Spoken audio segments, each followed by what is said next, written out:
Calais Campbell knows firsthand of being held. He would never hold anybody, but he was probably held a few times last night. The Jags defensive end joining us on the program. How are you, Calais? I'm doing pretty good, Feels good getting a big win. Okay. Could they call holding on every single play, in your opinion? They pretty much can. I feel like I'm held probably every play, but I know they only call it probably 10% of the time, if that. Are they calling it too many, too often? Well, if it's on them, no, they call it on the opponent, but on us, don't call it too much.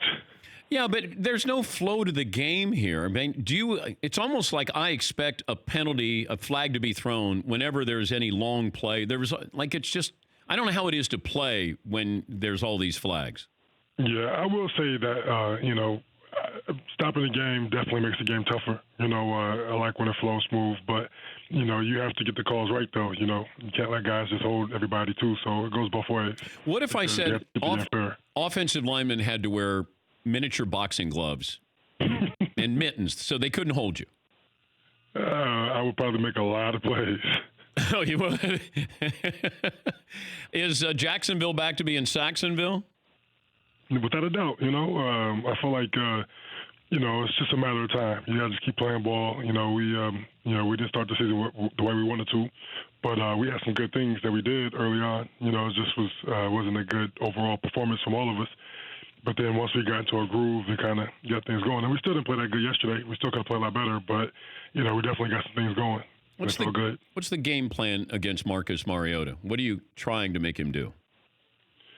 I think the biggest thing was making him one-dimensional because of 22. 22 is special. What he did to us, the game before on primetime television, was embarrassing. So, we want to shut him down, make the team one-dimensional. Deion Lewis, another guy who is a guy who we respect a lot, and what he was doing, catching the ball at the backfield and, just being a playmaker for him. We wanted to take away the running backs, make them one-dimensional, and then from there we knew with our pass rush and our secondary, man, we make teams one-dimensional, we'll be tough to beat. What did you know about Gardner Minshew? Do you know him? Hey, I'm a football fan, so I've seen him. I seen him play last year when he was in college a couple times, just because I like watching football. And when we drafted him, I was like, okay, he seems like an interesting kid. He comes in and he has an unbelievable swagger to him. You have to admire the way he comes to work every day, just with a smile on his face. On top of the world, living his best life. And then, seeing him coming to the game and then playing at a high level, it's just he's earned the respect of everybody in our locker room. He's a guy who comes in with his head down, ready to work, but also enjoys himself, brings a lot of energy, and he's been playing great for us. He's a little goofy. He's a rookie. What do you expect?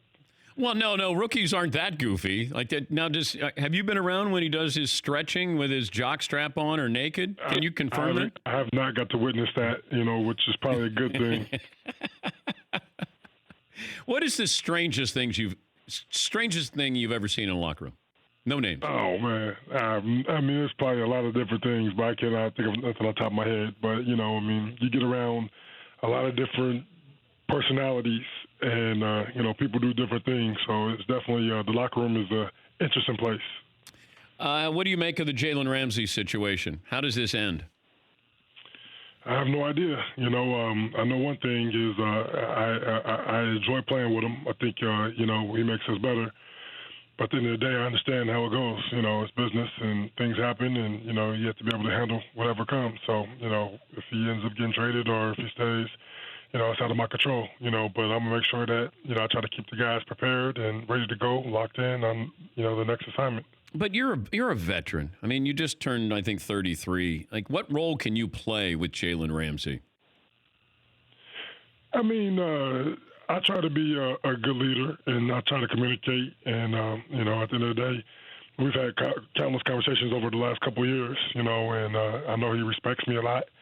But the biggest thing is just, to communicate and, and give him the best advice I can give him. But, we have games to win and prepare for. It's a short week this week, so it wasn't much conversation about all of that. It was more about trying to win this ball game, especially being down 0-2. So, and then now we get a little 3-day break. So see how things play out. But he's a guy that when he's on the field, he makes us better. Is Jalen Ramsey a Jaguar on Monday? I'll find out at the same time you do. You're going to find out a little bit before I do, but I got my doubts about it. Tom Coughlin's a hardliner, and so is Coach Marone. So I don't know. I get the feeling that Jalen was in uniform, but he might have been elsewhere last night as well. Yeah, I know that being a short week and all the stuff going on. I mean, I was very impressed with my guys. Locking in and playing good ball, because it's easy to get distracted with everything that's going on. But we locked in and played good ball. Well, you had a huge game last night, 3 sacks. You raised $18,000 for feeding Northeast Florida Food Bank last night with each of those sacks. You got 84.5 sacks in your career. If you get to 100, are you a Hall of Famer? I mean, that would be nice. You play this game trying to be the best and be the best of the best, and I mean that's the ultimate goal. But at the end of the day, I'm just enjoying it. Can't worry about all the, the accolades and everything else, man. Got to just stay locked in the moment and enjoy it. Hey, congrats on the win, and enjoy the days off. You got Denver coming up in a little more than a week, so thanks for joining us, Calais. Hey, it's always a pleasure. Thanks for having me. That's Calais Campbell, Jags defensive end. For more Dan Patrick Show, tune into Audience Channel 239 on DirecTV. Stream for free on BR Live or download the Dan Patrick Show app.